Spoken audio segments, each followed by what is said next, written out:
Hi everyone, welcome back to Art of the Part. In this video, I'm going to deviate a little bit from the business card holder case study, but I'm going to use it as an example to talk about logos.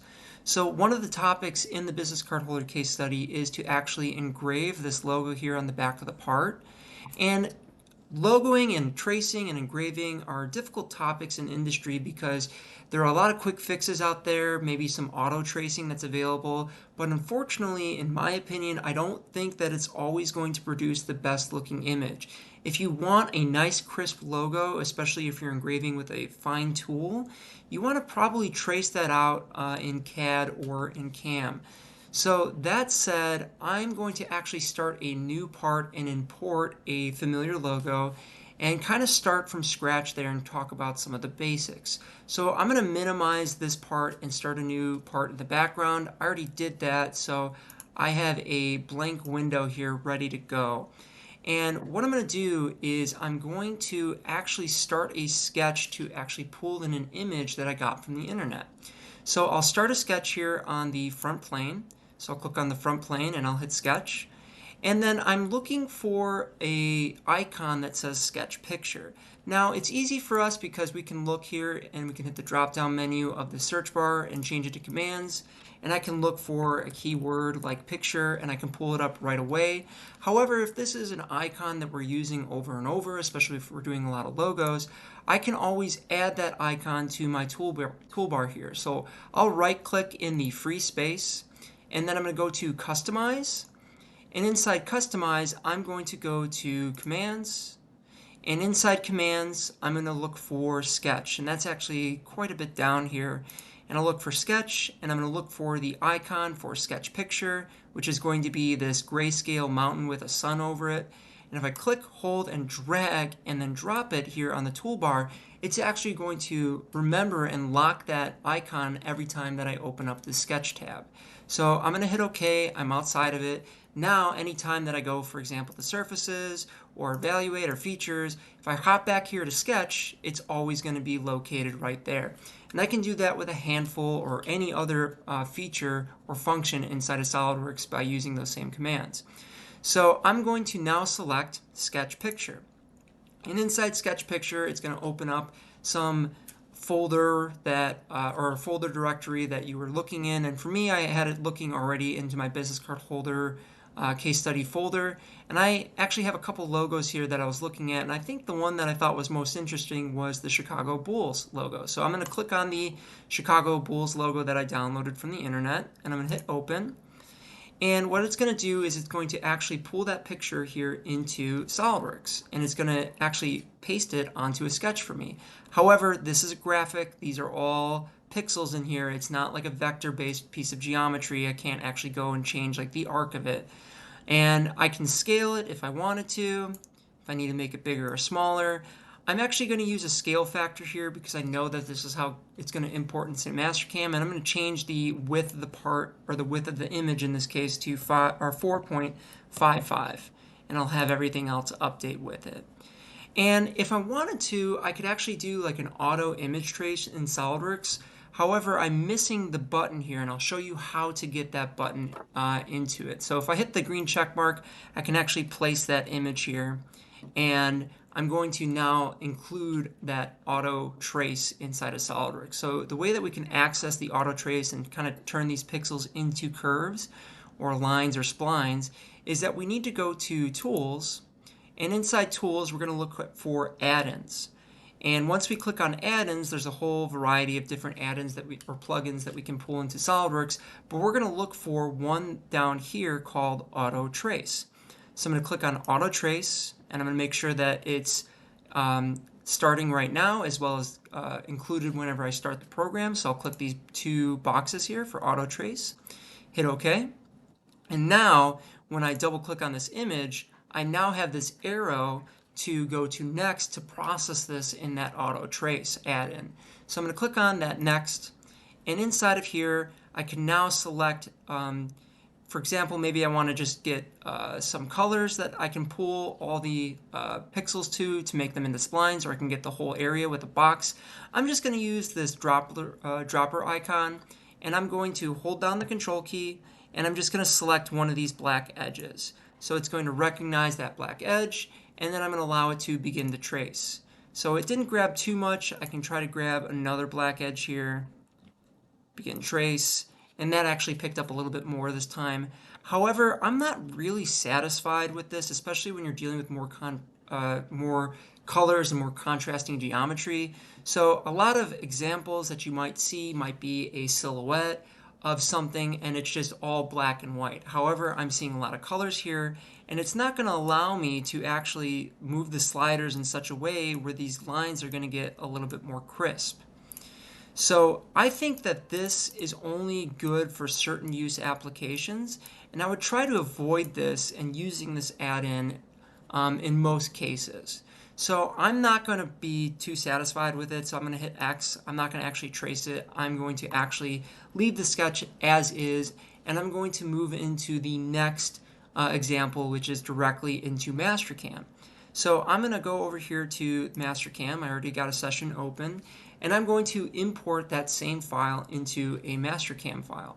So I am going to hop over here to the Art tab. So if I look up here in this top toolbar ribbon here, I'm going to go to Art, and you might start off with this tab mostly grayed out, and that's because we haven't selected this Start Art icon yet. So I'm going to select that Start Art icon, and that's actually going to turn on a couple of these other icons here, and the one that I'm looking for is Raster to Vector. So I'm going to click on Raster to Vector, and again, it's going to open up to a directory or folder that I was already looking in, and for me, it was that business card holder, and I'm going to select that Chicago Bulls emblem once again, and I'll hit Open. And kind of like what we were seeing in the SolidWorks Auto Trace, I have an ability to set thresholds for the colors and what colors that I may or may not want to include. But what I'm going to do is I'm going to slide it all the way down to the left, and then I'm going to click once over here so it's that first tick to the right from the left side. And I'm going to hit OK. And what I'm going to do in here is just try to change the resolution to try to pick up as much as the geometry and try to make it as crisp as possible. So I'm going to leave this at 300 dpi. I believe it defaults out to 72. 300 is a pretty standard number when we're looking at DPI, which is dots per inch when we're using graphic design. Anything more is kind of like overkill. I've seen it go all the way up to like 1200, maybe sometimes in like the 800 range, but I'm just going to leave it here at 300. And you'll notice that as you cycle through some of these sizes, it's actually going to shrink your image. So I'm going to leave that at 300, and that's where I was getting that 4.55 value when I was scaling inside of SolidWorks. So inside this raster to vector feature here inside of MasterCam, I can actually choose to either create center lines, and I can create center lines from these pieces of geometry, or I can manually trace, but I'm going to actually just use the create outlines default, and I'm going to change this to optimize, and it might default to optimize to spline fit. That's not really going to help us because whenever we're posting G-code, we aren't reading splines all the time. We're converting them to G01, G02, and G03 commands. So I'm actually going to convert this right off the bat here and change it to lines, corners, and arcs. And then I'm going to try to increase my accuracy to fine, and I'll hit the green check mark. So you'll see that the image popped up and then there's some wireframe that's located underneath it. I'm actually going to try to smooth this out a little bit more, just try to improve the functionality of this feature here, and I'm going to actually bring this all the way to max. We could leave it to the recommended in the middle, that's fine, but I'm just going to try to show it at its max value and hit the green check mark. And then I'll hit the green check mark one last time. So what I'm seeing here is a traced out, which is pretty good. It did a really great job in comparison to SolidWorks. And I'm seeing these lines traced out in such a way that it follows the pixels in that graphic image.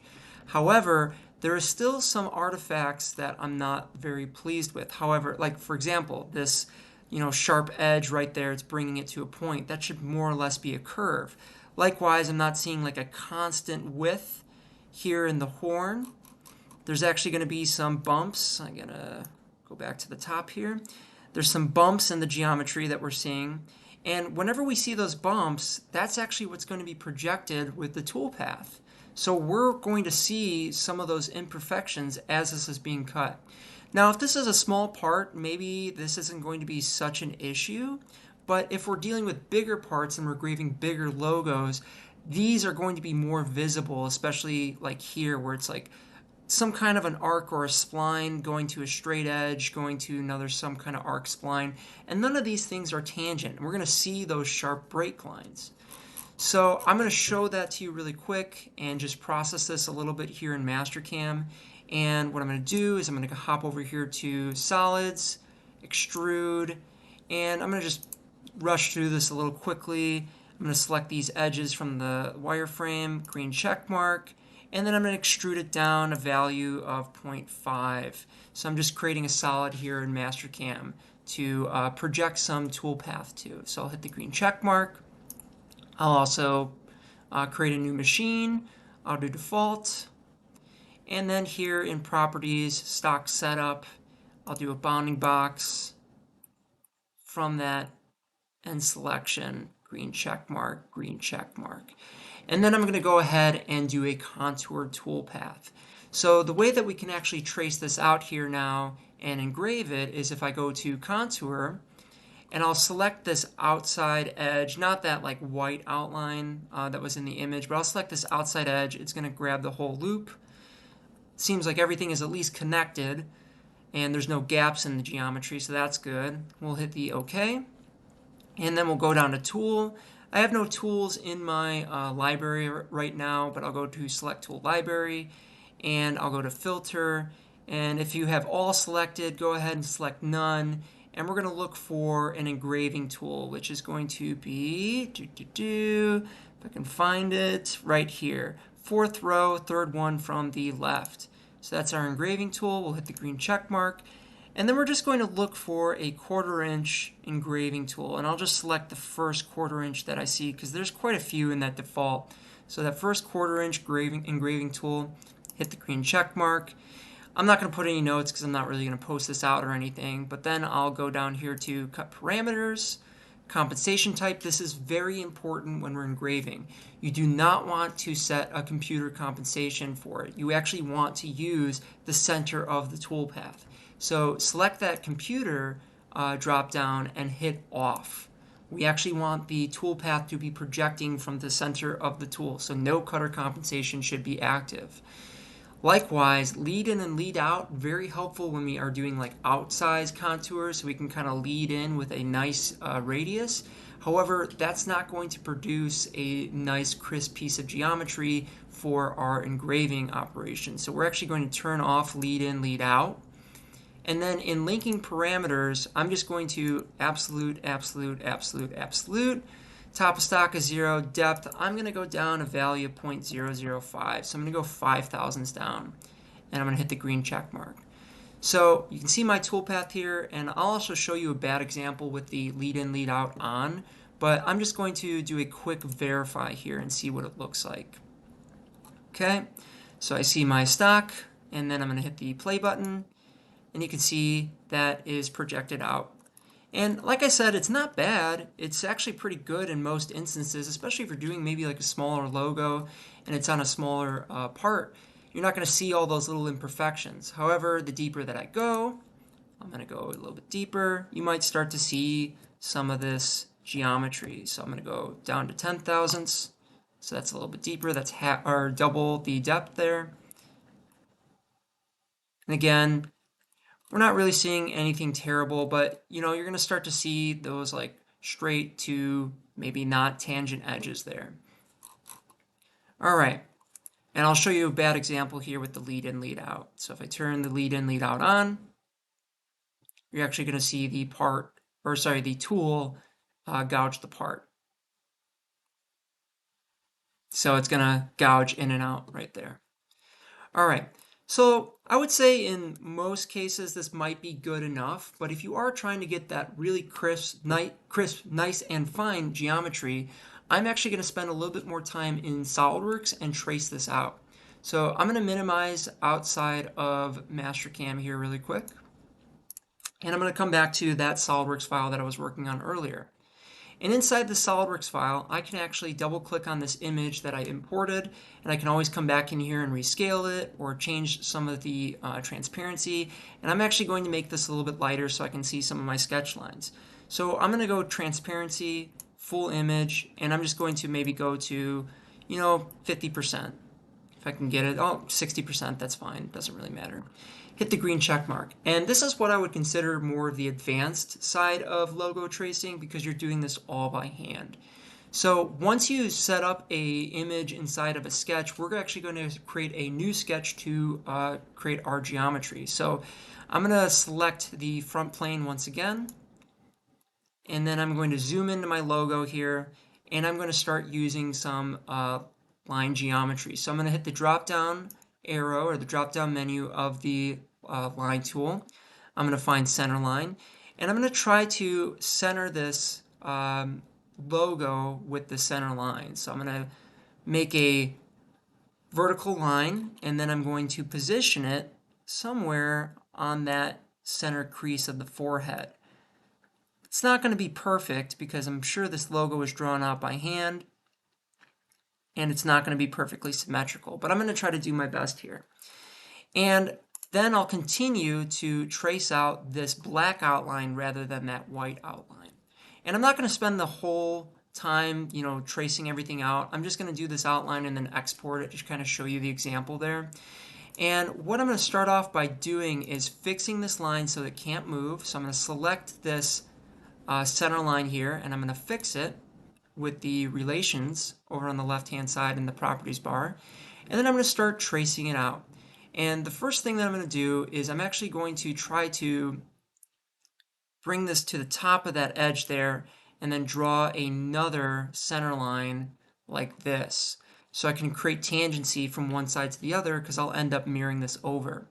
So once I have a nice horizontal line with a horizontal relationship there, I'm going to now jump into the tangent arc tool. So inside this tangent arc tool, I can select that point and I can start tracing this out arc by arc. And this is going to take a little bit of time, and it's going to be a little bit of like a finesse and a labor of love here, but you're going to just continue to make tangent arc to tangent arc so you won't see those jagged lines inside of your engraving toolpath.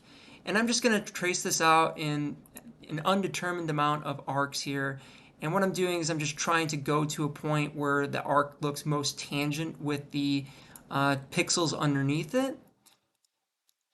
And then if I'm not seeing like the perfect tangency that I want there, I can always grab or hit escape from the tangent line and try to massage it back into the pixels itself there. So I'll hit escape again. I'll start another. This one I can't do a tangent arc because if I try to, it's actually going to try to go straight down and make itself tangent with that.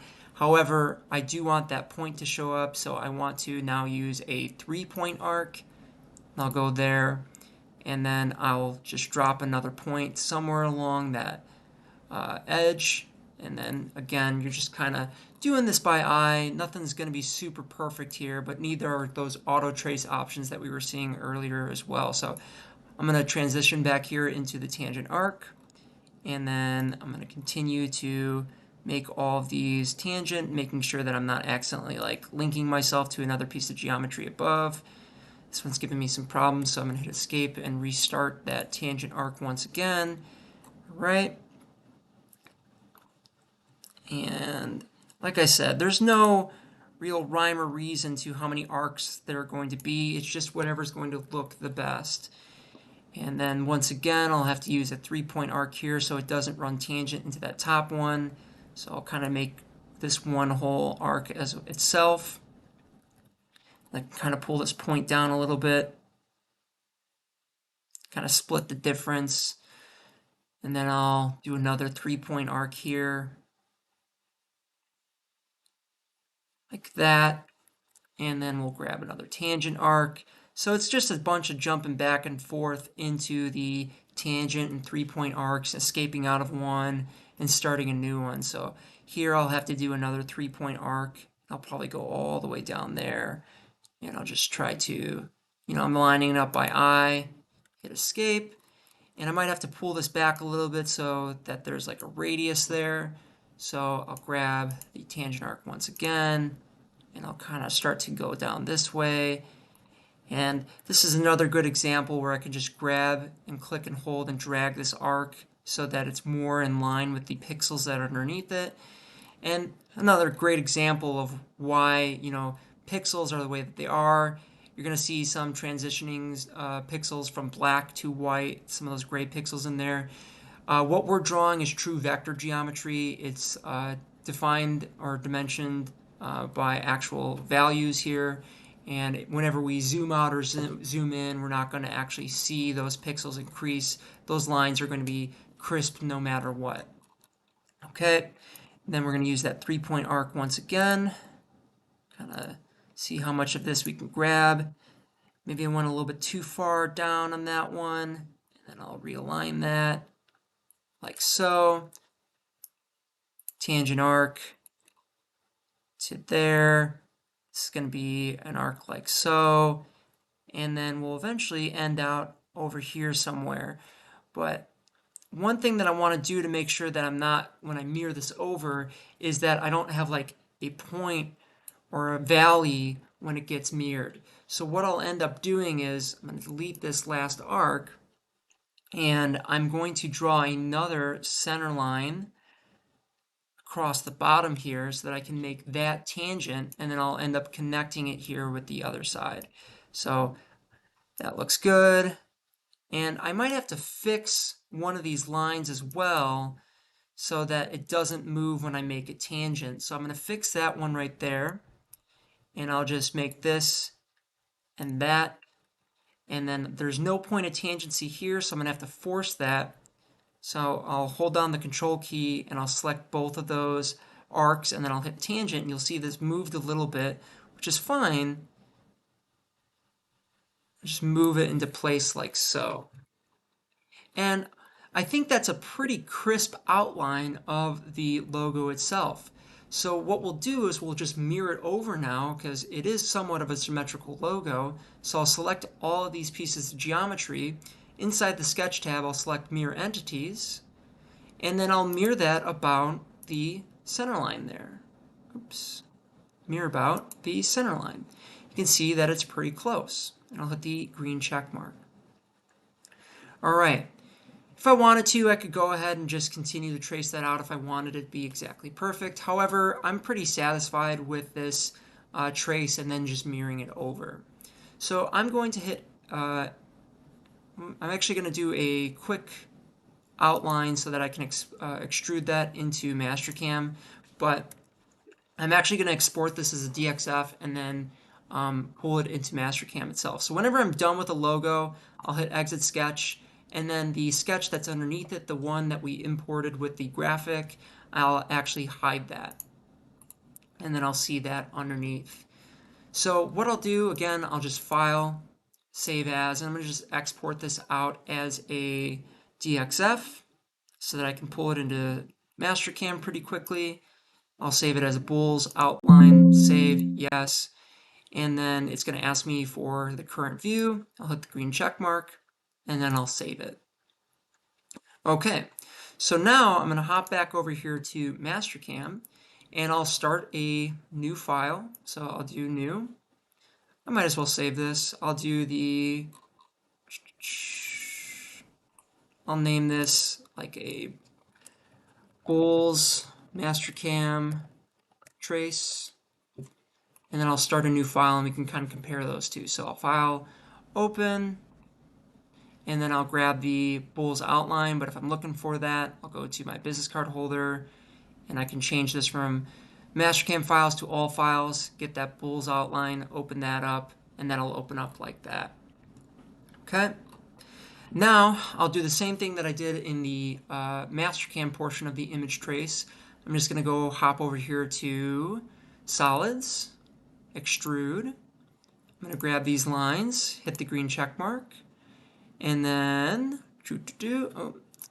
forgot to change this over to to inches. So configurations, inches, green check mark. We'll scale that. All right. We'll go back to that top view there. Sorry about that. And again, we'll go over here to extrude. We'll select all those edges, hit the green check mark. We are going to make this a value of 0.5 here. I'll do 0.25. Green check mark. Okay. X. All right. And then we'll go into make a new machine, mill, default. And then we'll set up our stock setup again. And selection, green check mark. Okay, and then we're going to go over here to our contour once again, and we will use the contour that we pulled in from that DXF. Tools, we'll select Tool Library. Again, we're going to look for our first instance of that 1/4 inch engraving tool. Cut parameters. Once again, very important that we do not select computer, we select off. And then lead in, lead out, we're going to turn that off. And then linking parameters, we're just going to make these all absolute. And then that depth, we're going to go down about 10 thousandths. Right? Oops, I actually went to +10. We need to go to -10. And then I'll go ahead and I will verify this out. I think my part may have misscaled here in the DXF a little bit. Yeah, that's a little bit too deep there. So I'm going to go ahead and change this to 5 thousandths.